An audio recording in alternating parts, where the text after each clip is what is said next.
Hi everyone, it's me Angel. Welcome back sa aking YouTube channel. Ang ating tutorial video for today ay para po sa ating mga SSS members dyan na kung saan pwede nga ba na magiging doble or dalawa ang iyong SSS number sa SSS? Katulad na lamang sa nag-comment sa ating video, ang sabi po ni Sir Russell Raagas, paano po ma'am, pag naghulog ka dati sa una mong pinagtrabahuan, tapos nalipat ka sa ibang company, tapos naghulog ka rin, pero magkaibang number, SSS number, pwede po ba pagsamahin yun? Okay guys, para po sa ating mga SSS members dyan, dapat alam niyo po ito.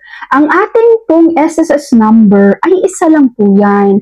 Lifetime na po yan. Kapag kukuha tayo ng SSS number with SSS, lifetime na po yan guys. At yan lang talaga ang iyong SSS number. Kahit pa makailang trabaho ka, makailang company ka, dapat isa lang, pareho lang po ang SSS number na ibibigay mo po sa iyong company. Para po every time nakakaltasan ka na ng contributions with SSS, lahat ay papasok lang yan sa isang number kung saan yun po ang iyong SSS number. Kung meron pong same case dito sa nag-comment guys na dalawa ang iyong SSS number, nako, ngayon pa lang habang maaga pa, ayusin mo na yan sa SSS. Pumunta ka mismo sa SSS branch at ayusin mo ang iyong SSS number guys kung dalawa yan. Alin ba talaga ang iyong SSS number? Okay?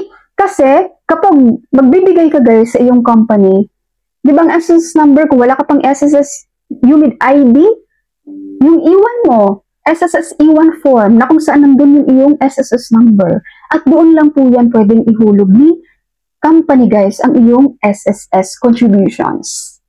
Advice ko guys ha, ngayon sa mga nanonood ngayon sa video ko na to, huwag po kayong maging kampante kung kinakaltasan kayo ng company nyo at nalaman nyo na nagre-remit naman sila. Huwag po kayong mag-stop doon, huwag kayong magtiwala na hanggang doon lang. As an SSS number, you have to make sure na makikita mo mismo sa iyong record guys na nahuhulugan ang iyong SSS. Ang dami po ditong mga employed na sobrang kampante nila ay pinakaltasan naman sila sa payslip ng SSS contributions. Pagdating kay SSS, wala pa lang hulog. Kaya SSS members, gumawa kayo guys ng SSS online account. Ano ba? Napaka-importante niyan. Makikita nyo lahat ng contributions nyo doon, ng payment nyo sa loans doon. Okay? Again, mga SSS members natin dyan, tandaan nyo guys, isa lang po ang ating SSS number. Kawawa kayo kapag ngayon pa lang, alam nyo sa sarili nyo, bakit?